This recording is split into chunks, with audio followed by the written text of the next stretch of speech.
Hello everyone, my name is William Amzalag and I want to welcome you to our 9th episode of Jeunesse Longevity TV. Jeunesse, we are redefining youth.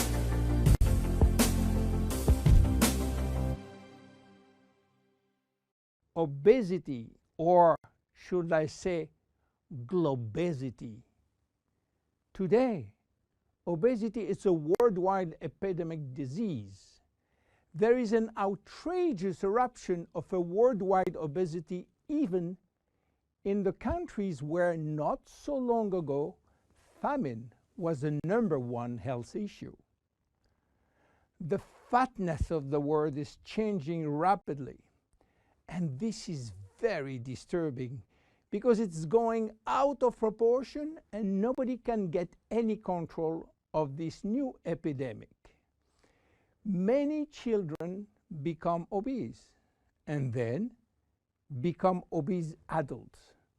The diseases associated with obesity, such as heart disease, cancer, and especially diabetes, will explode. That will mean a lot of sick people all over the world. The cost in terms of death, diseases, and money spending is just astronomical. Think about today, there is in the world about 3 billion people overweight and 800 million real obese. The cost of obesity in the United States is about 150 billion per year, which is 10% of the total US medical cost. So what is the difference between overweight and obese? Overweight means that you gain only few kilos above standard, from 1 to 15 kilos for adults. Above this threshold, you're considered as obese. If you wish to get more detailed information, then you have to calculate your BMI, which means your body mass index, by using the following formula: your weight in kilo divided by your height in square meters. If your BMI shows score under 18.5 per square meter, it means that you need to gain weight. You are underweight. If it is between 18.5 and 25, you are in normal standard. Between 25 and 30, you are overweight, and above 30, you are qualified for obesity. Note that BMI is a standard tool which do not apply in extremes like very tall people or very small people, and also should be adapted to children. Why people become obese? It is very simple in theory, but become more complicated when we reach fat metabolism. We are gaining weight or fat when we eat more than we spend in terms of calorie, or when we spend less than we eat in terms of calorie. So how do we get energy? The body will get energy only from the food, knowing that 1 gram of carbohydrate will release 4 calories, same for proteins, but 1 gram of fat will release 9 calories. So all depend on how much you eat and what kind of food you eat. If the food is rich in fat or in protein or in sugars. Now, how do we spend energy? There are 3 ways to spend energy.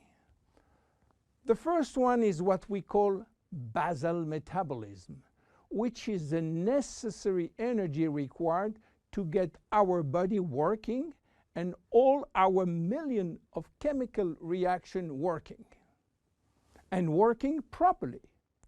This requires approximately 1 calorie per kilo and per hour. So if you weigh 60 kilo, you will spend in 24 hours 60 multiplied by 24 equal 1,440 calories per day. And this is good news because you have no control on that. The second spending is the necessary energy to fight against heat or cold. And these depend on the environment and the way that you are protected against heat or cold. It is called thermogenesis. And again, you have little control on that. The third one is the energy required to move your body, and that is entirely up to you. This is to say that physical activity is the only controllable way to spend energy. We will see later that this very simple way of gaining or losing weight is influenced by many, many other factors, and especially the control of fat metabolism by a sophisticated group of hormones. So why such epidemic? To understand, we have to go back 20,000 years ago. As surprising that it can be, our genes have not changed for the last 20,000 years. At this time, life for humans was quite difficult. In fact, life was based on food availability, and food was really available only during spring and summer. The rest of the time, no food, almost famine. Our genes has to adapt and to work in accordance with this alternance of abundance and famine, and they create a kind of energy storage. The fat cell was born. This cell has the capacity to store all kinds of energy derived from fat, from carbohydrates, and even proteins. It can increase 50-fold its size and retain energy in the form of triglycerides.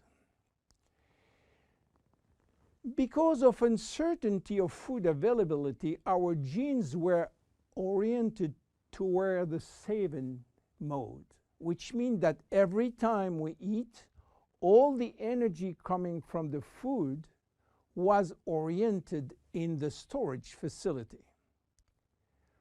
What happened 20,000 years later?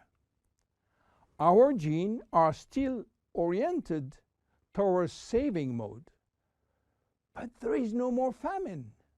On the contrary, the new society offers an extreme abundance of food rich in calories, and that all over the year.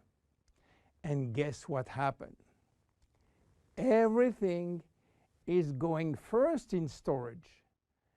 And once in storage, it is very difficult to get out. You understand now why it is very difficult today not to gain weight or fat. But there is another factor.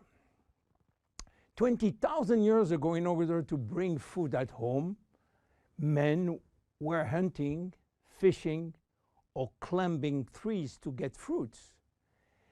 And that was a huge energy spending mode. Today, with a new technology created for lifting heavy items or escalator or elevator, we reduce drastically our energy spending. You understand now why it is so easy to gain weight or fat. What are the consequences of obesity in terms of health and longevity? To make a long story short, it is a disaster. Being and staying obese will lead to a long list of chronic diseases, including cardiovascular disease, diabetes, cancer, metabolic syndrome, and consequently a drastic shortening of life. That will not account for the uncomfortable physical, emotional, and mental consequences of being heavy for ourselves and for our relationship. In terms of aging, obesity is shortening telomeres, increasing DNA damage, and reducing stem cell pool. So what to do for reducing obesity? Obviously, it is quite difficult considering the worldwide effort of the medical community with so small results. Health authorities are repeatedly organizing campaigns to inform people about the consequences of eating too much sugar or fat or the lack of exercise. But the food industry until now do not help and still putting on the market food rich in bad sugar and bad fat. The first step is to be convinced that improving your lifestyle, which means improving your nutrition, your physical activity, managing your stress and your emotion, in order to stop impulsive eating, will be a very good action to preserve your life and your longevity. The second step will be to use specific food supplements to help managing your fat metabolism and rebuild the muscles that you lose when lacking exercise. This is why Jeunesse decided to create a new line of product specially designed to counteract craving, to help fat metabolism, and to reduce muscle loss. Be with us in our next episode dedicated to the Zen Body line. My name is William Amzalag, and I will see you on our next episode. Thank you.